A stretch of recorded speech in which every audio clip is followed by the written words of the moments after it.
लोकसभा चुनाव से पहले समाजवादी पार्टी में शुरू हुई अंतर्कलह।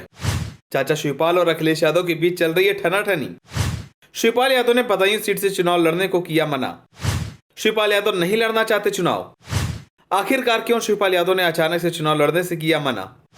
कहीं शिवपाल यादव अंदर ही अंदर बीजेपी से नजदीकियां तो नहीं बढ़ा रहे हैं?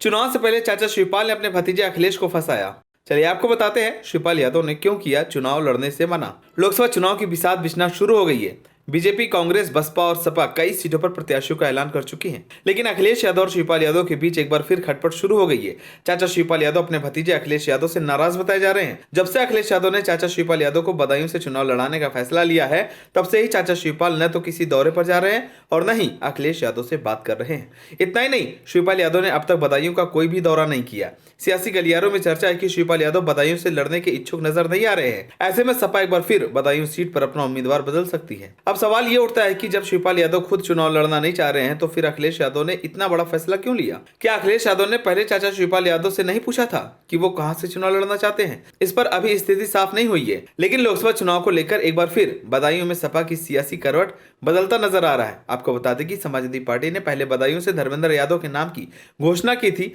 लेकिन सपा की ओर से जारी उम्मीदवारों की तीसरी सूची में धर्मेंद्र यादव की जगह शिवपाल सिंह यादव को बदायूं से प्रत्याशी घोषित कर दिया गया था, जबकि धर्मेंद्र यादव को कन्नौज और आजमगढ़ सीट का प्रभार की जिम्मेदारी बनाया गया था। ऐसे में अब यह सवाल उठता है कि जब चाचा शिवपाल यादव बदायूं से चुनाव नहीं लड़ना चाहते हैं, तो फिर वे कहां से चुनाव लड़ना चाहते हैं? तो आपको बता दें कि खबर सामने आ रही है कि शिवपाल यादव संभल लोकसभा सीट से चुनाव लड़ना चाहते हैं। शिवपाल यादव का मन संभल सीट से चुनाव लड़ने का है। सपा ने संभल लोकसभा सीट से शफीकुर रहमान बर्क को उम्मीदवार बनाया था, लेकिन उनका निधन हो चुका है, जिसकी वजह से समाजवादी पार्टी संभल सीट से एक नए उम्मीदवार की तलाश में लगी हुई है। अगर संभल सीट की बात की जाए तो संभल लोकसभा सीट को सपा सेफ सीट मानती है। संभल से यादव परिवार के कई सदस्य जीतकर संसद पहुंचे हैं। समाजवादी पार्टी के संस्थापक मुलायम सिंह 1998 में जीतकर लोकसभा पहुंचे थे। इसके बाद 2004 लोकसभा चुनाव में राम गोपाल यादव को यहां से जनता जिताकर संसद पहुंचाई थी। लेकिन शफीकुर रहमान बर्क के निधन के बाद अभी फिलहाल ये सीट खाली है। लेकिन शफीकुर रहमान बर्क की सियासी विरासत को लेकर बेटे ममलूकुर रहमान बर्क और पोते जियाउर रहमान बर्क के बीच भी रस्साकसी देखने को मिल रही है। अब अगर ऐसे में शिवपाल यादव बदायूं से चुनाव नहीं लड़ते हैं, तो देखना होगा कि पार्टी यहां से दोबारा धर्मेंद्र यादव को मैदान में उतारती है या कोई नया चेहरा आता है। हालांकि शिवपाल यादव की सीट बदलने को लेकर सपा प्रवक्ता फखरुल हसन ने कहा कि भाजपा ने एक नया झूठ शुरू कर दिया है कि शिवपाल यादव जी नाराज हैं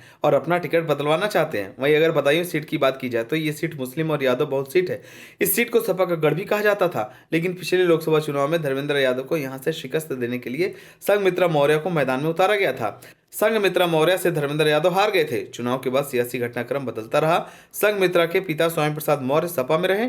सपा में रहते केंद्र और प्रदेश सरकार पर जमकर सियासी हमले किए। स्वामी प्रसाद मौर्य के सपा से नाता तोड़ने के बाद समाजवादी पार्टी बदायूं सीट को लेकर काफी गंभीर है। इस सीट को सपा ने अपने पाले में करने के लिए शिवपाल सिंह यादव को मैदान में उतारा है।